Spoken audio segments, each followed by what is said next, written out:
Hey, it's a little bit late, but I just wanted to spend a couple of minutes telling you about my five biggest credit repair mistakes. Now, first I want to say, oh my God, have you seen the movie Deep Impact? It gets me every single time I was just watching it, and I don't know why, but I felt like I had to mention that movie gets me every time. Anyways, okay, so um we are in a different place in my house tonight, and that's okay because the kids are over there, my husband's over there, my office is over there, but it's really, really loud, so we are in here.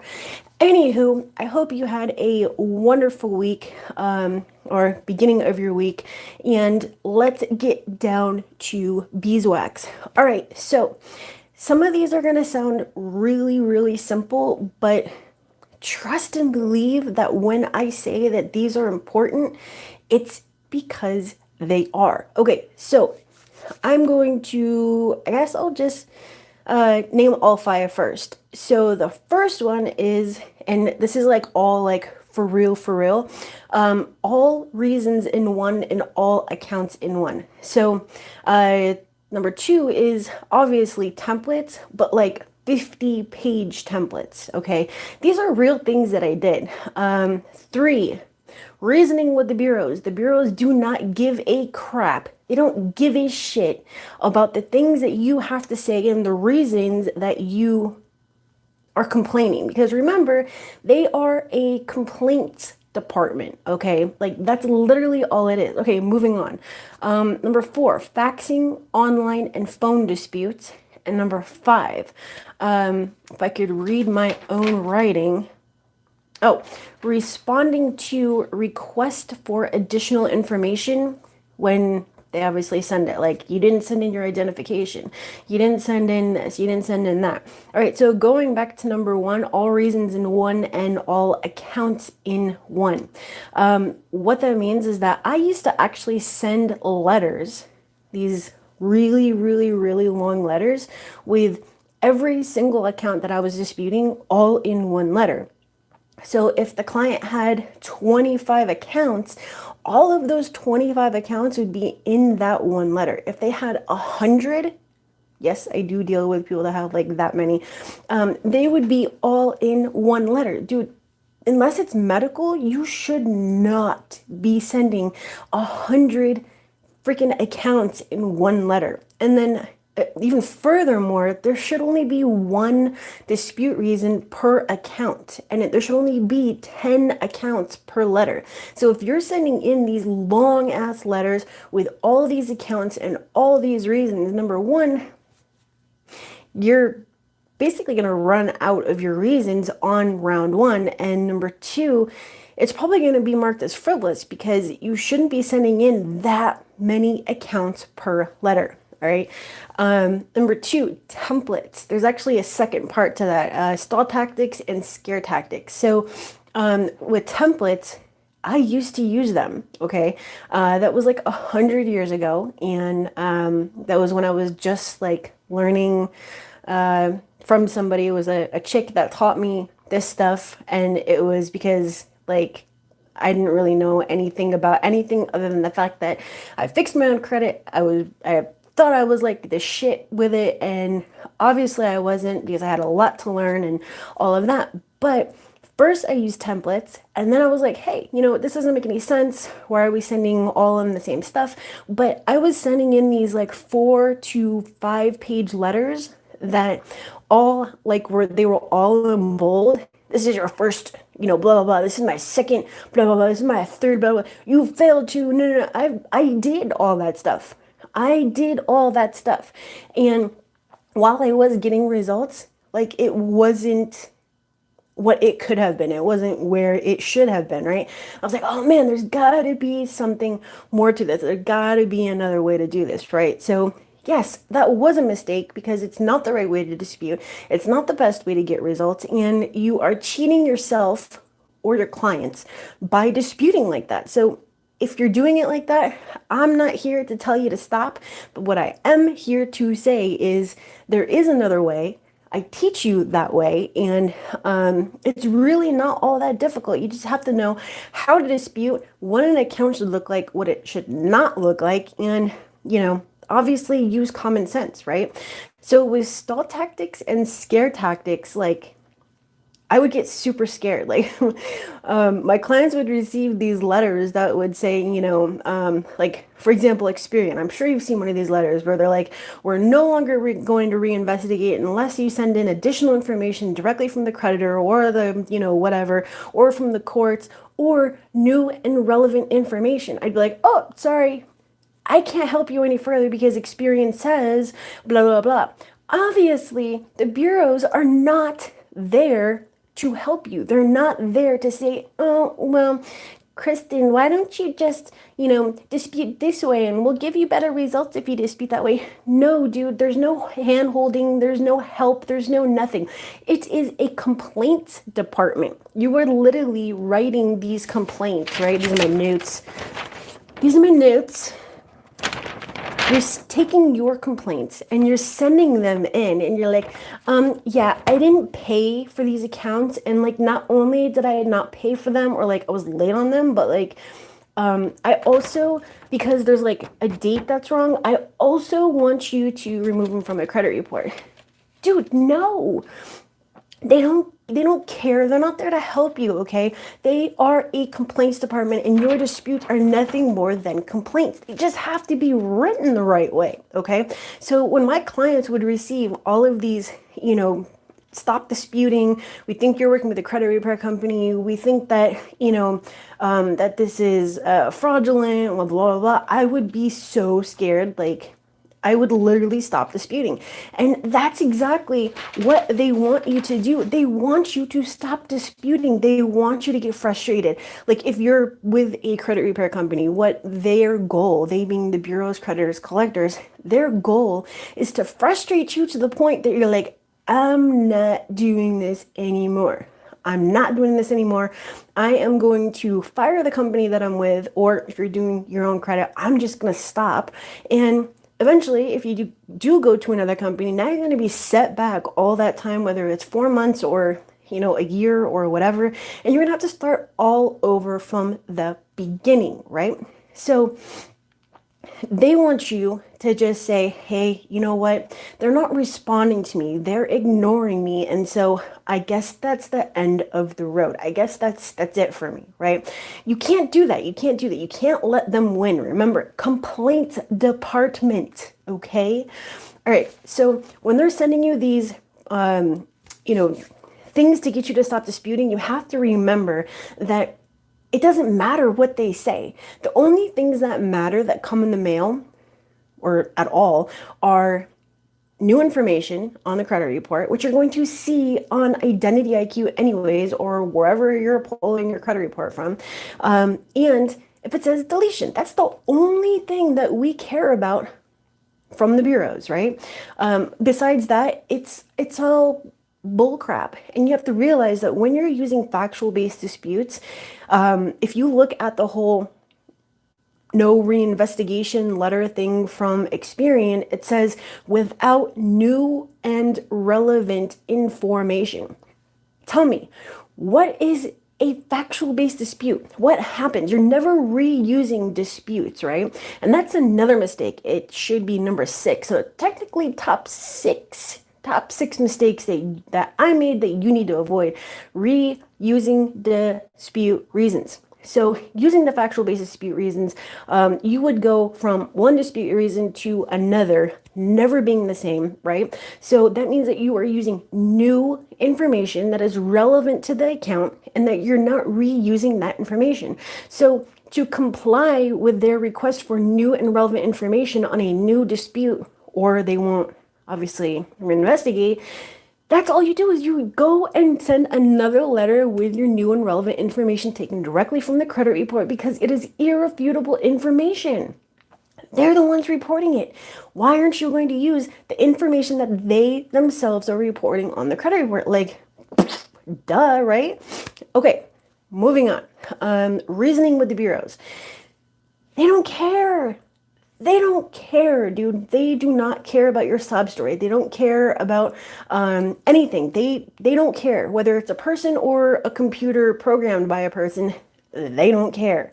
The only relevant, let's use a different word. The only reason that you're putting anything in that first paragraph is just so that it just looks like a person and passes through the computer system and, gets processed, right? So it doesn't matter what that first paragraph says. If you say, I lost my job and this happened and then that happened and then this happened and that's the reason why I have these negatives and I want you to reinvestigate, and the reason why it's important to me is blah, blah, blah. Please send me a new credit report. Here are the negative items. The only reason that you're putting that information in that first paragraph is because you need to look like you are a regular, real person. That's it. That's the only purpose for that paragraph. It is not to pour your heart out and explain why these negative items are so hurting your score and how you're going to lose your house if this is another.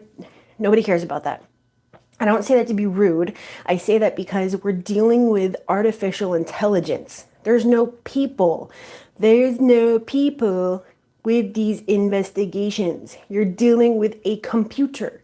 Right? Look at the process. You send your letter in, it gets opened by a computer, it gets fed into another computer, it gets read by the computer, potentially.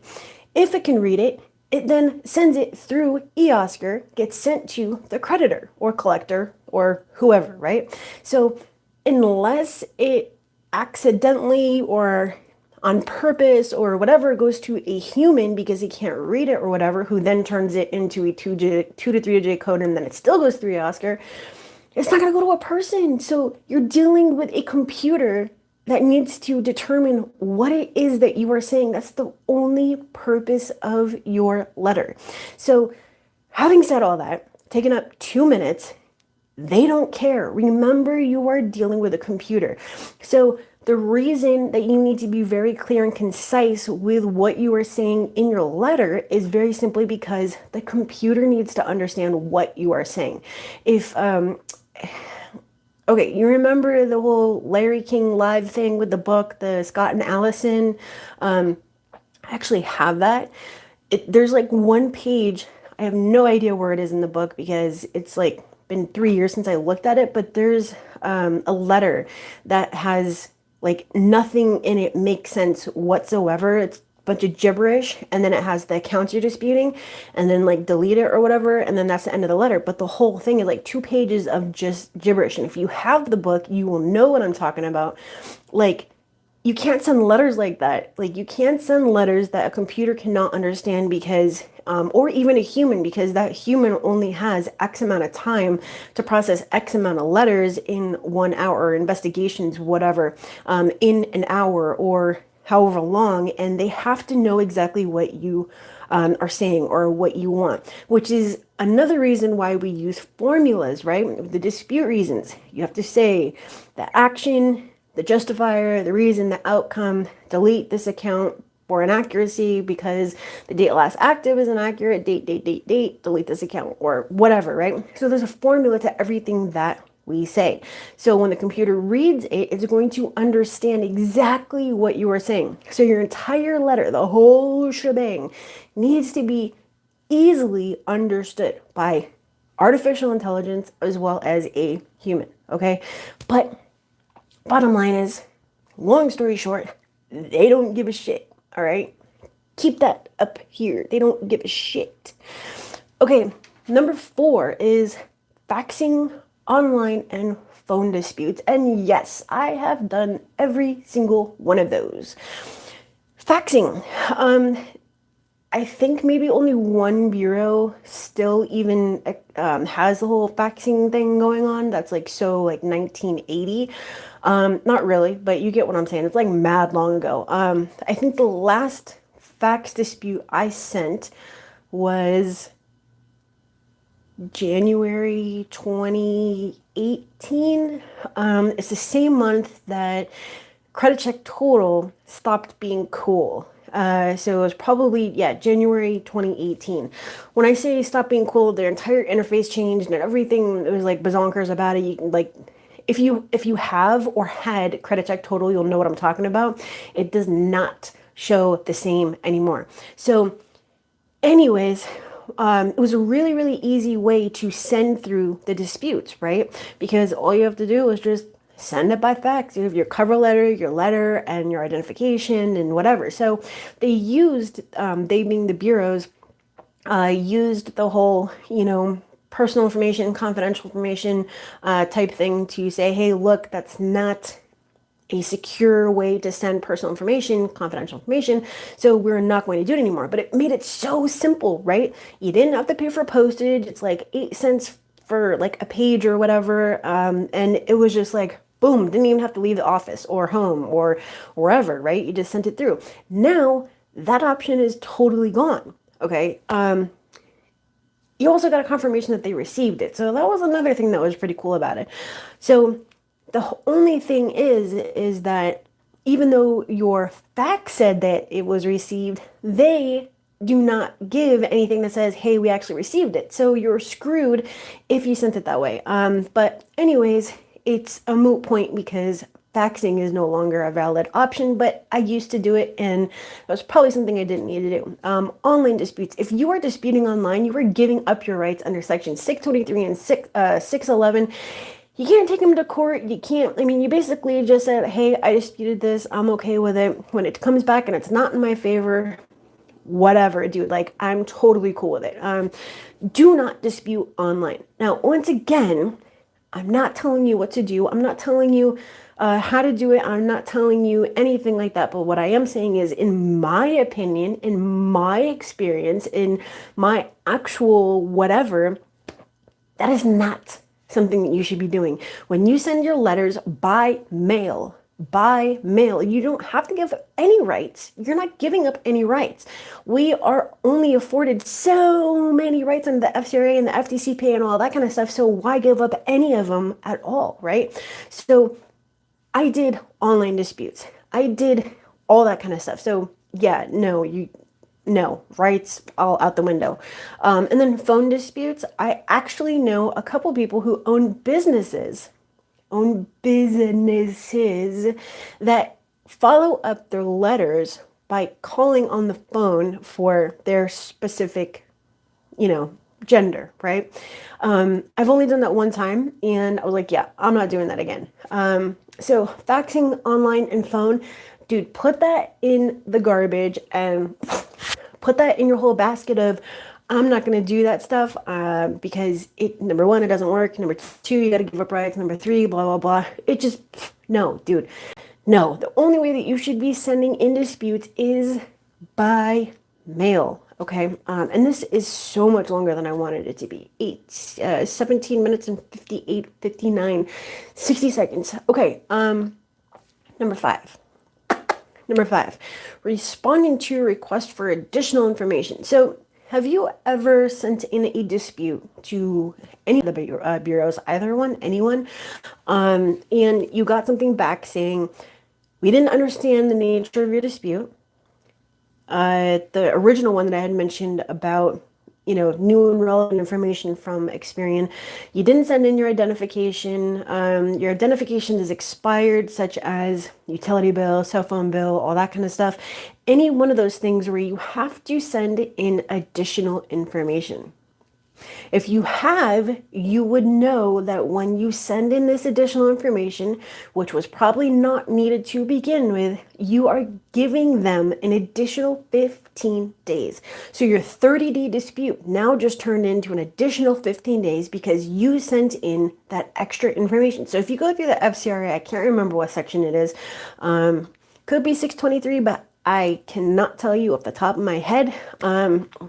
It says basically that unless you send in additional information, it should be a 30-day, they have 30 days to respond. But when you send in this additional information, it gives them 15 extra days.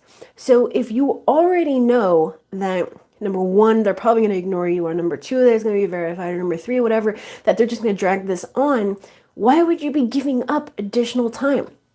They don't need additional information. The same as when a creditor sends you that paperwork to fill out, it's just a stall tactic. It's a stall tactic. Dude, yeah, they did understand your dispute. Yes, they know exactly what you're asking them for. So the people that are sending in those affidavits that are, that you didn't even say anything about identity theft, or filling out additional information, the questionnaire thingy that comes in the mail, or, just freehand writing out whatever they're asking, you are playing directly into their hand, and you are giving them the upper hand. Your letter that you send literally has everything that they need to know on it. And just going back to number two, I think, yeah, number two, you need to make sure that everything in your letter has everything in it. Okay, don't give them the chance or the reason to come back and say, we need this, we don't understand this,